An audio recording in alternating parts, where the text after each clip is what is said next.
Welcome back, gals and ghouls, as this time I'm taking a look at the Ghostbusters. Now, right off the bat, these may not be the Ghostbusters you were expecting. These are the original Ghostbusters, created in 1975 by Filmation as a live-action show simply called The Ghostbusters. A group of bumbling detectives that investigated supernatural sightings led by Kong, his partner Spencer, and their gorilla friend Tracy, chasing down ghosts and ghouls in their ghost buggy.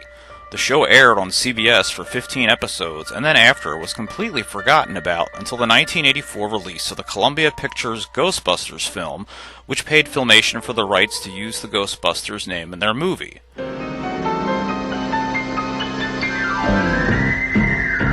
the Ghostbusters. I'm Spencer. He's Tracy. I'm Kong.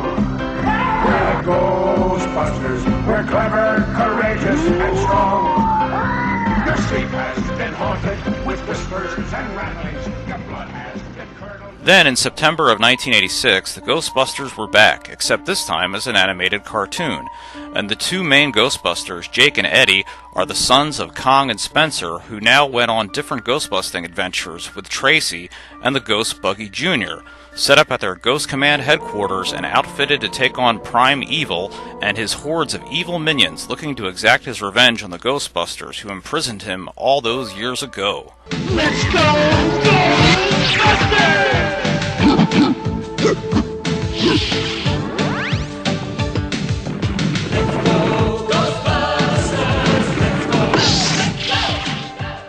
The main Ghostbusters consists of Jake Kong Jr., the son of Jake Kong. He leads the Ghostbusters and takes ghostbusting very seriously. Eddie Spencer Jr. is the son of Eddie Spencer. He tries his best, but often gets scared by ghosts, and his clumsiness gets the better of him. Still, what he lacks in brains, he makes up for in enthusiasm. Tracy the Gorilla, one of the original members of the Ghostbusters.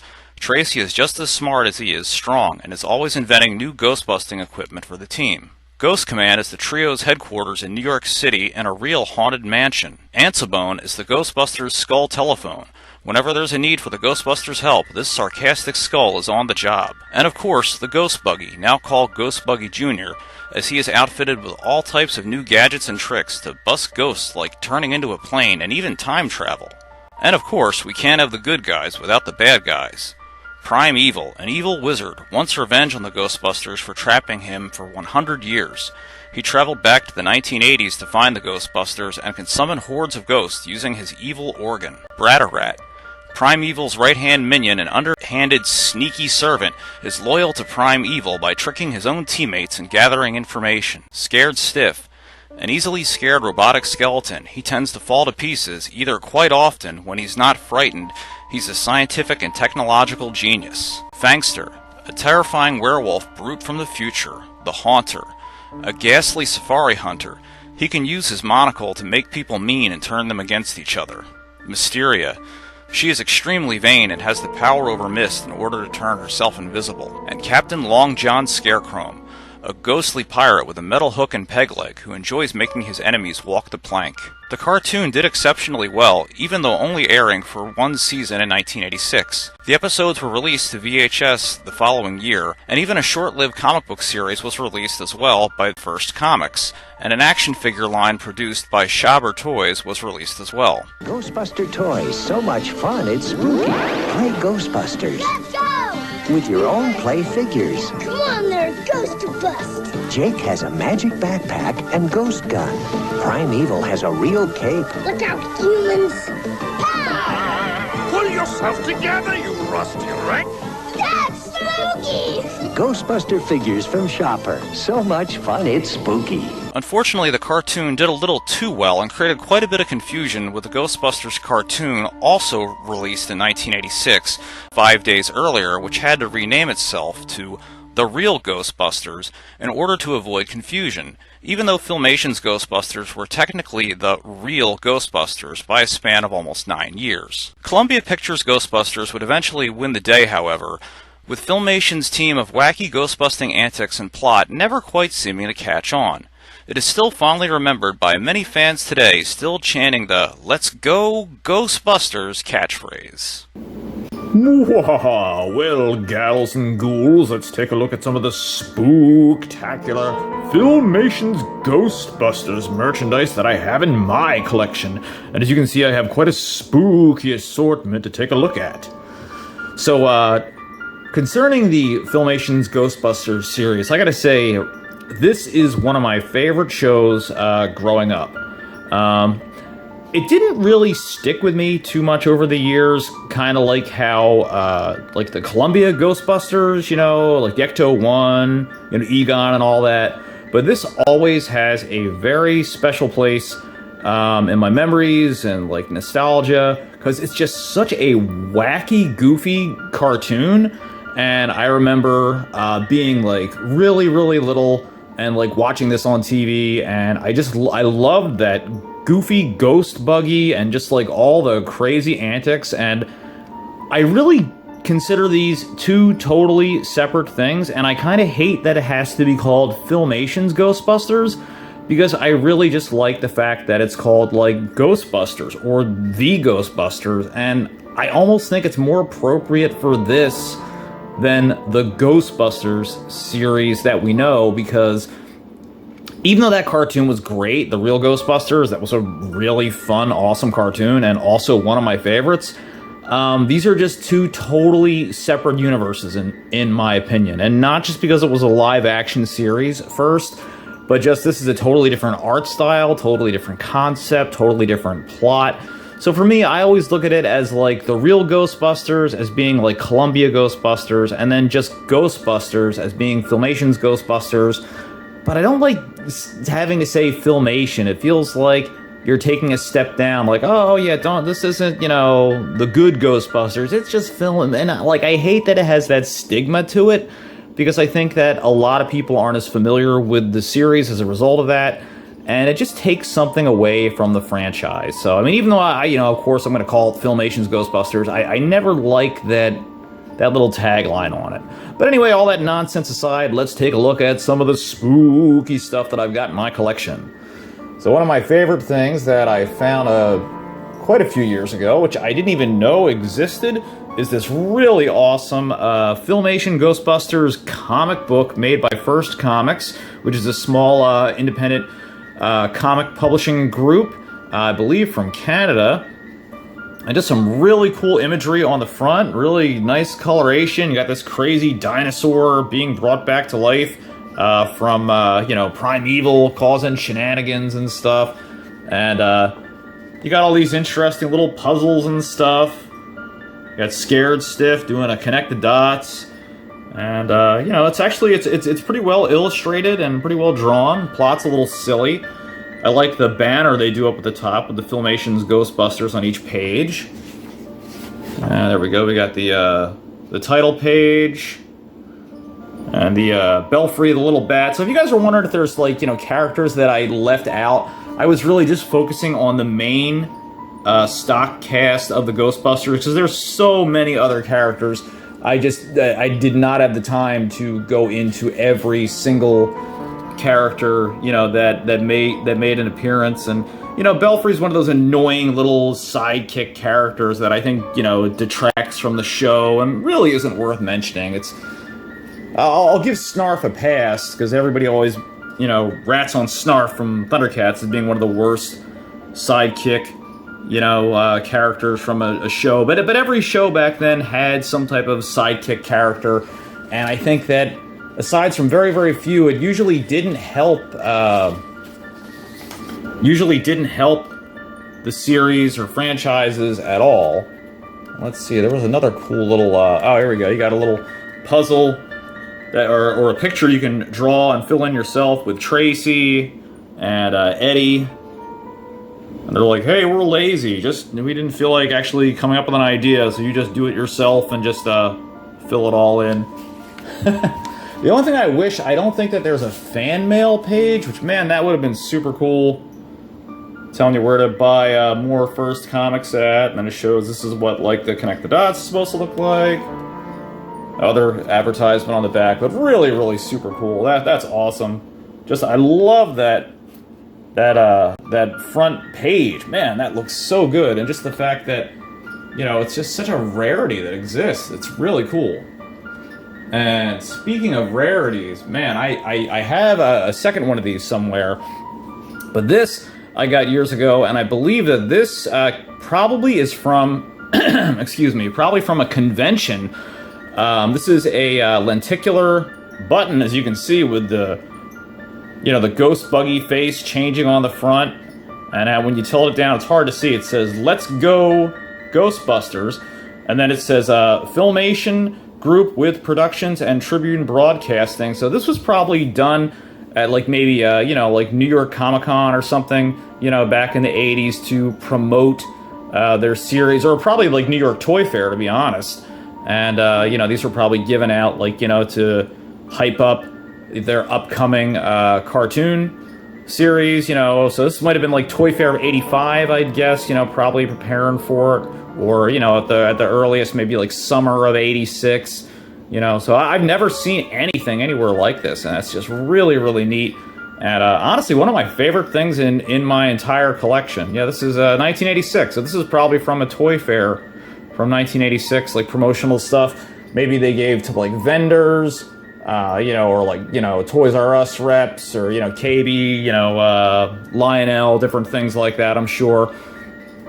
And then also something very cool, just because the artwork on these is so fantastic. I love the artwork for this entire series. We got couple of VHS tapes here for the Filmation's Ghostbusters. And it looks like you get, let's see, 1 or 2 episodes. I think there's 2 episodes on each one. But really, really cool artwork on here again. Now, Merlin was a major character later on. He looks like the bad guy, but he's not. He's actually a good wizard there. And then I think her name is Futura. She is this, wizard, sorceress, Ghostbuster from the future that, like, comes back in time to, like, help the Ghostbusters, and she appeared in like episode 3 or 4, give or take. So I don't really consider her part of like the main cast. And then you also have this, there's this journalist that follows them around. I don't remember her name, but she didn't appear until later on, and just kind of, appears at like the Ghost Manor headquarters all the time. And not really a particularly important character. So that's kind of why I didn't really mention them in my main overlook of all the characters and stuff. And you got some cool images on the back as well. We got Primeval and some crazy ghosts, spooking everybody and causing nonsense. Let's take a look really quick at what the VHS tapes actually look like. And there we go. Filmation's Ghostbusters, a ghoul in every port. I love that logo. That's just so fun, so cool. So really, really neat. These are great. And, of course, now what everybody's here to see, let's take a look at the action figures. So, here we go. We have, this would be Jake. And this is Jake Kong. So now he is the leader of the Ghostbusters. And he takes it very seriously because he's trying to follow in like his father's footsteps and stuff. And unfortunately, I don't have any accessories except for one with Tracy, for these guys, because these are pretty rare figures to find. I don't really want to use the word rare, but I'd say they're definitely very, very uncommon. And the accessories are very hard to find. I was at a convention but missed it one time, actually being able to see the Ghost Manor and the Ghost Buggy at a convention called Zolicon years ago that my friends told me. They were like, oh, it was there, but it sold, like a vendor-to-vendor sale probably before the convention opened. And, like, I think I would have freaked the heck out if I'd have seen that, because there's so few. I would guess there's maybe like 100 that still exist, if that. And most of them, people, they're in collections. People are not wanting to sell them. So you don't even see them just to actually look at them and see them, let alone, trying to just buy one. So here we go. There's Jake, and nothing really too special about him, I gotta say. He's pretty boring. He's got his ghost camera and his utility belt and his brown cargo, kind of looking like he's like on safari or something. Shirt, and brown pants and boots, and he would have had the Ghost Buggy logo backpack would have gone on the back. But again, you know, that's either missing or again somebody probably, you know, plucked it for parts, and then you just have a loose figure here, which I kind of hate when people do that. I wish you just leave it alone, just sell it as is. I think people really ruin good figures, and then so many people see loose figures and are like, ah, they're just junk, and they just, you know, throw them to the side. So, but anyway, pretty boring, but pretty cool. And of course, you couldn't have the Ghostbusters team without Jake.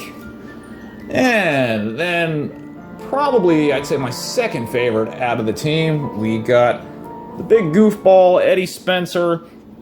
And he's hilarious. I remember growing up watching the show, and just like with that opening intro when they go and they change into their outfits and go down to the ghost buggy, and he's bumbling all around while Jake is like swinging around and not having any problems, and like, and he's just like, oh, and falling all over the place and tripping all over himself. And I love that crazy, like, it looks like the Red Baron pilot helmet that he's wearing, and he's got his own type of you know, ghost camera equipment on the front there, and he's got this kind of neat military-looking pilot's jacket. So that really gives him a personality. Got this big goofy smile. I like the two-tone color of like the brown and kind of orange shade of the jacket. And you know, of course, he's real big, kind of heavy-set, goofy fellow. Ho ho! And he's like, oh man, I'm just trying my best. Oh, ghosts, ghosts. And it's funny, one thing I didn't mention in my video, I'm not sure if anybody can confirm that or not, but I think that the guy that did the voice for Shaggy for Scooby-Doo, it really sounds like him when they're saying, let's go, Ghost. But I would swear that is the same person that does the voice of Shaggy. If you guys listen to that again, tell me that does not sound like the original voice actor from Scooby-Doo. So let's put him back, and let's take a look at my favorite, of course, the original Ghostbusters group, and we have Tracy. And Tracy's really cool. I mean, he looks really bizarre, you know, just because he's a big gorilla, but he's really fun. He's got his camera on there, he's got his cargo shorts, he's got his big, you know, like detective hat. I think that's actually what that's supposed to be.